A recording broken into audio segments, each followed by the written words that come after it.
Friends, మరి దేవుని పిల్లలందరికీ యేసుక్రీస్తు నామములో వందనాలు. మనం ఈ దినము మరి చాలా మంచి విషయం కోసం మరి మీ ముందుకు నేను వచ్చాను ధ్యానించడం కొరకు. మరి దయచేసి మీరు వాక్యం చూసినట్లయితే మనం చూద్దాము. మరి మన అంశం ఏంటంటే, దావీదు కుమారుడా నన్ను కరుణించు అని మరి ఎవరు అరిశారు అనే విషయాల కోసం మాట్లాడుకుందాం స్నేహితులారా.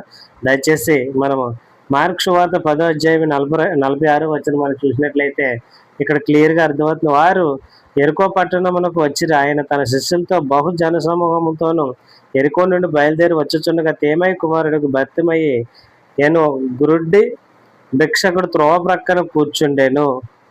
సో మరి దేవుని పిల్లలారా, మరి జ్ఞాపకం చేసుకోండి. మనము మరి ధ్యానించిపోయేది ఏంటంటే, ఈ వాక్యము మరి మత్తయి సువార్త 20వ అధ్యాయం 29వ వచనం నుంచి 34వ వచనంలో కూడా ఉందండి. అలాగే లోకా సువార్త 18, 35, 43 వచనాల వరకు ఉన్నాయి. మరి మీరు తీసి చూసినట్లయితే క్లియర్గా అర్థమవుతుంది. మనము ప్రియమైన దేవుని బిడ్డలారా, ఈరోజు మరి మనము అంధుడైన మరి భర్తిమై ఎరుకో పట్టణం ద్వారం దగ్గర భిక్షం అడుగుతూ ఉండేవాడండి. భర్తిమై అతని పేరు, ఆ గురుడ్డివాడి పడి మరి అడుగుతూ ఉంటే యేసు ఆ మార్గంలో వెళుతున్నాడని విన్న వెంటనే అతడు ఒక గొప్ప విశ్వాసం ప్రకటన చేశాడండి. దావీదు కుమారుడా నన్ను రక్షించు, నన్ను స్వస్థపరచు అని గట్టిగా అరిచాడండి. మరి అరిచి అక్కడ ఉన్న వ్యక్తులు ముసలోడా నోర్మై ఊరుకో అని గట్టిగా గద్దించినా సరే మరి తనకున్న విశ్వాసాన్ని బట్టి, తనకున్న మరి దేవుని మీద ప్రేమను బట్టి గట్టిగా అరుస్తాడండి. అంటే ఏ విధంగా మరి ఎందుకు ఇలా అరుస్తాడని మనం చూసుకున్నట్లయితే, యేసుక్రీస్తు పైన ఆయన నిజంగానే నన్ను స్వస్థపరచగలడు, నా కళ్ళు గురుడితనంలో ఉన్నాయి, తను నాకు చూపునివ్వగలడు అనే విశ్వాసం, నమ్మకం మరి యేసుక్రీస్తు మీద కలిగి ఆయన గట్టిగా అరుస్తాడండి. అక్కడ ఉన్నవారు మరి ఊరుకో ఎందుకు అరుస్తున్నావు అని చెప్పినా సరే మరి అలాగే అరుస్తాడండి. మరి స్నేహితుల, మనం చూసుకున్నట్లయితే దేవుని పిల్లలైన మనమందరము మరి మనం ఎలా ఉన్నామండి? దేవుని నమ్మిన వారివైన మనము ఆ విధంగా ఉన్నామా? చూసినట్లయితే ప్రభునందు ప్రియులారా, అతడు ఎలా అరిశాడండి. మరి దావీదు కుమారుడు అనేది సాధారణమైన పేరు కాదండి. అది దేవుడు వాగ్దానం చేసిన రక్షకునికి ఉపయోగించే బిరుదు. కాబట్టి ప్రియులారు జ్ఞాపకం చేసుకోండి. మరి మనము భర్తీమై శారీరకంగా అంధుడే అయినా ఆత్మీయంగా చూస్తే కళ్ళును కలిగి ఉన్నాడండి. అతను జన సమూహము యేసును నజరేయుడని మాత్రమే పిలుస్తుంటే, భర్తీమై మాత్రం ఆయన మెస్సీ అని విశ్వసించాడు.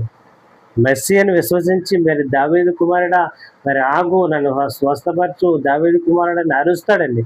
మరి ప్రభునందు పిల్లలు మనం చూసినట్లు మన జీవితాల్లో కూడా చాలామందిని యేసును మంచి గురువుగా, ప్రవక్తగా మాత్రమే చూస్తారు. కానీ మనము ఆయనను ప్రభువుగా, రక్షకునిగా అంగీకరించాలండి. ఎందుకంటే దేవుడు మాత్రమే ప్రతి రోగాన్ని స్వస్థపరచగలడు. ప్రతి మరి శారీరక రోగాలు, శారీరక మానసిక రోగాలు ఏదైనా సరే దేవునికి అసాధ్యమైనది లేదు. కాబట్టి ఆయన తప్ప ఎవ్వరూ స్వస్థపరచలేడండి, లేరు కూడా. మనం లోకంలో చూస్తాము, ఎక్కడ మరి ఇలాంటివి జరిగినట్లు చూడలేదండి. కానీ యేసుక్రీస్తులో మాత్రం ఇవి జరిగాయి, మరి తరచుగా చూస్తాము. కాబట్టి స్నేహితులు జ్ఞాపకం చేసుకోండి. మరి భర్తీమైని నాకు హక్కు ఉంది అని చెప్పలేదు, నేను దీనుడిని, నీ కృప నాకు అవసరం అని వేడుకున్నాడండి. మరి దేవుడు గర్విష్ఠులను ఎదిరిస్తాడు, వినయస్తులకు కృప అనుగ్రహిస్తాడు. మరి చాలామంది వారికి లోపం ఉన్నా సరే దాచుకొని మరి దేవుడిని అడగరండి, దేవుడి దగ్గర ఒప్పుకోరు. నేను పాపిని, నా పాపాలు క్షమించు ప్రభు, నా రోగాన్ని తగ్గించు, నేను నీ మీద ఆధారపడాలని అడగరండి. ఎందుకంటే దేవుడి మీద విశ్వాసం వారికి ఉండదు. దానివల్ల వారు మరి పొందుకోరు. మరి ఈ భర్తీమయ్యను చూసినట్లయితే అడ్డంకులు వచ్చినా మరి మౌనంగా లేడండి. ప్రజలు నోరు మూసుకో అని గద్దించారు, కానీ అతడు ఇంకా బిగ్గరగా దావీదు కుమారుడా నన్ను కరుణించు అని పిలిచాడండి.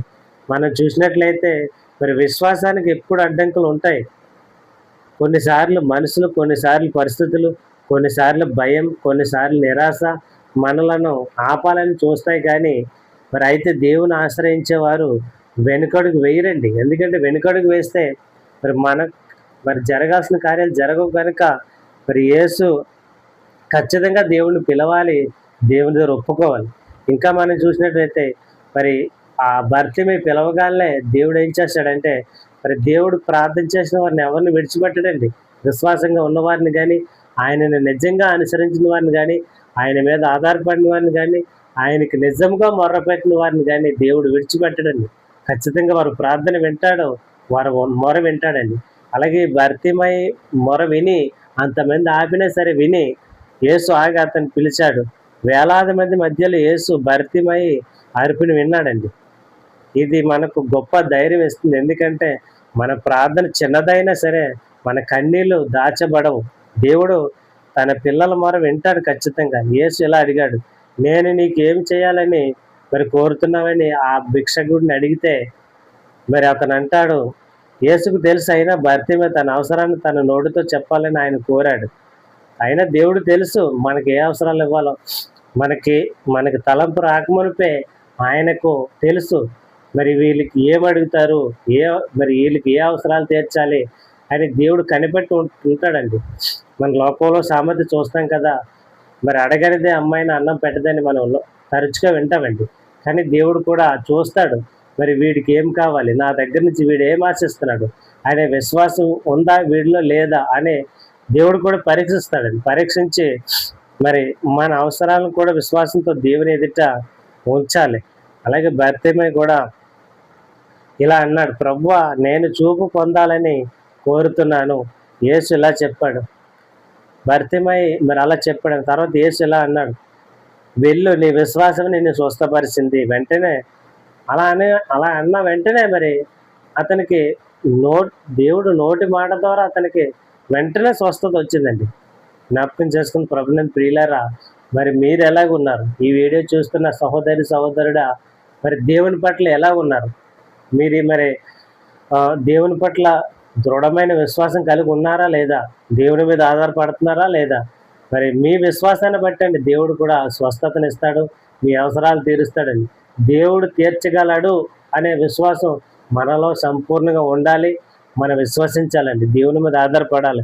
మనకున్నవైనా ఆయనతో చెప్పుకోవాలి. ఎందుకంటే దేవుడు తప్ప మన అవసరాలు తీర్చేవాడు ఇంకెవరూ లేరండి. మన ఉదాహరణకు మనం పోనీ మన స్నేహితుడితో చెప్పామనుకోండి మన అవసరాలు, అవి తీరుతాయా? తీరవండి. మనకైనా సరే ఎవరన్నా వారి అవసరాలు చెప్పారనుకో, మనం ప్రార్థన చేయగలం తప్ప వారి అవసరాలు మనం తీర్చగలవా? ఉదాహరణకు ఒకళ్ళు చేసినా సరే రేపొద్దున ఎప్పుడైనా మళ్ళీ మరి రిటర్న్ మనం రుణం తీర్చుకోవాలి కదా.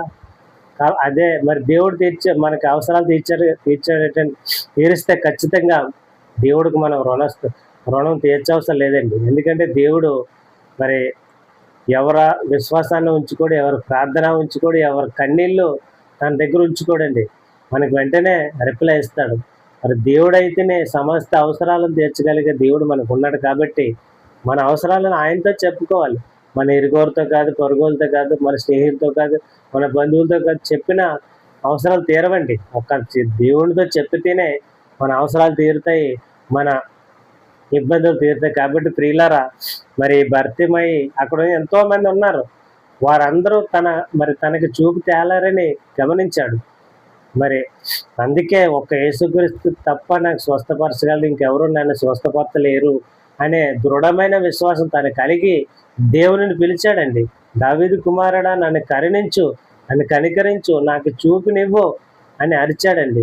అక్కడ వేలాది మంది ఉన్నారు, ఎవరో నా అవసరం తీర్చలేరు, నాకు చూపు తెప్పించలేరు అని గమనించి దేవుని మీద ఆధారపడ్డాడు. మరి తను చూపు పొందాడండి. మరి చూసినట్లయితే భర్తీమై చూపు వచ్చిన తర్వాత తన పాత జీవితాన్ని తిరిగి వెళ్ళలేదండి.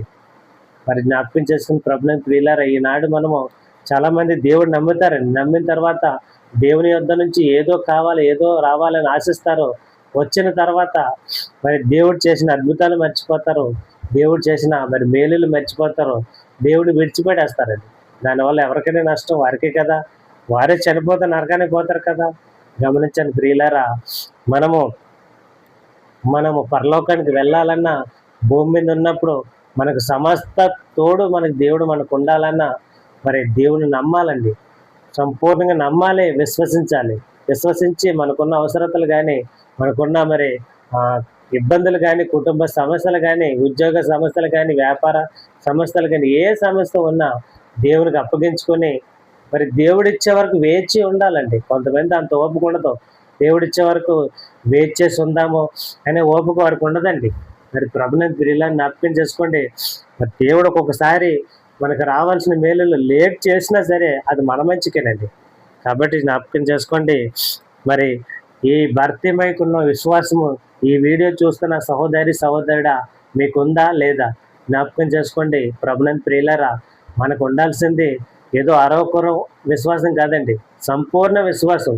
దేవుడు ఏం చెప్పాడు? నేను సంపూర్ణ గనుక మీరును సంపూర్ణులుగా ఉండండి. దృఢమైన విశ్వాసం కలిగి ఉండండి, అవిశ్వాసంతో ఉండకండి. మీకు ఏది ఉన్నా నాకు అప్పగించండి మీకు అని దేవుడు చెప్పాడండి. కాబట్టి జ్ఞాపకం చేసుకోండి. ఇప్పుడు ఈ సహోదరి సహోదరుడా, మరి మనము నేర్చుకోవాల్సింది ఏంటంటే, మనం ముగించుకుందాము. ఈ సంఘటన బట్టి మనకు 3 ముఖ్యమైన పాఠాలు నేర్పుతుందండి. యేసును నిజమైన రక్షకునిగా గుర్తించాలి. 2 వినయంతో ఆయన కరుణను వేడుకోవాలి. 3 అడ్డంకులు వచ్చిన విశ్వాసాన్ని విడిచిపెట్టకూడదండి. అడ్డంకులు ఖచ్చితంగా వస్తాయి, లోకంలో ఉన్నాం కాబట్టి అడ్డంకులు ఇంకో ఇబ్బందులు వస్తాయి ఖచ్చితంగా. మరి ఈ భర్తీమై ఒకసారి పిలిచాడు, యేసు వచ్చి అడిగాడండి. భర్తీమై విశ్వసించాడు, యేసు స్వస్థపరిచాడు. భర్తీమై స్వస్థత పొందాడు, యేసును అనుసరించాడు. కాబట్టి ప్రియులారా, జ్ఞాపకం చేసుకుని మన జీవితాల్లో కూడా అదే అదే జరిగేలా ఈరోజు మన హృదయంతో ఇలాగూ ప్రార్థిద్దామండి. మరి మరి జ్ఞాపకం చేసుకుని ఈ వీడియో చూస్తున్న సహోదరి సహోదరుడా, మీలో మరి అవిశ్వాసం ఉంటే సంపూర్ణ విశ్వాసం కలిగి ఉండండి. మీకున్న ఎటువంటి సమస్య అయినా మరి దేవుడు తీరుస్తాడు అని నమ్మి దేవునికి ప్రార్థించండి. ఖచ్చితంగా మీకు నెరవేరుతుంది. దేవుడు అంటాడు, అడుగుడే మీకు ఇయ్యబడును, తట్టుడే తీయబడిన, వెదకుడే మీకు దొరుకునని దేవుడు చెప్తాడండి. కాబట్టి ప్రియులారా, జ్ఞాపకం చేసుకోండి. మరి ఈ వీడియో మరి మనం ముగించుకునే ముందు నేను చెప్పేది ఏంటంటే, మరి ప్రతి ఒక్కరూ దృఢమైన విశ్వాసం కలిగి ఉండండి. మరి దేవుడి మీద ఆధారపడండి, దేవునికి ప్రార్థన చేయండి. దేవుడు వినయ మనసుకుల్నే మరి అంగీకరిస్తాడు, కానీ గర్విష్ఠులు అంగీకరించడండి. మీకున్న ఏ చిన్న సమస్య ఉన్నా, పెద్ద సమస్య ఉన్నా మరి సిగ్గుపడకుండా దేవుడి దగ్గర ఒప్పుకొని విడిచిపెట్టండి. దేవుడు కనికరిస్తాడు, కనికరం పొందుతారు. కాబట్టి మనం ముగించుకుందాము. స్నేహితులారా, ముగించుకునే ముందు చిన్న ప్రార్థన చేసుకుందాము. ప్రభు అయిన యేసయ్య మరి ఈ దేవాది దేవుడు మీరు చెప్పేది ఏంటంటే, మనకందరికీ దేవుడు ఈ వీడియో ఉపయోగకరంగా మార్చాలని కోరుకుంటున్నాను. మన అందరి జీవితాల్లో, ఈ వీడియో చూస్తున్న వారందరి జీవితాల్లో దేవుడు మేలు చేసి మరి సహాయం చేయను గాక.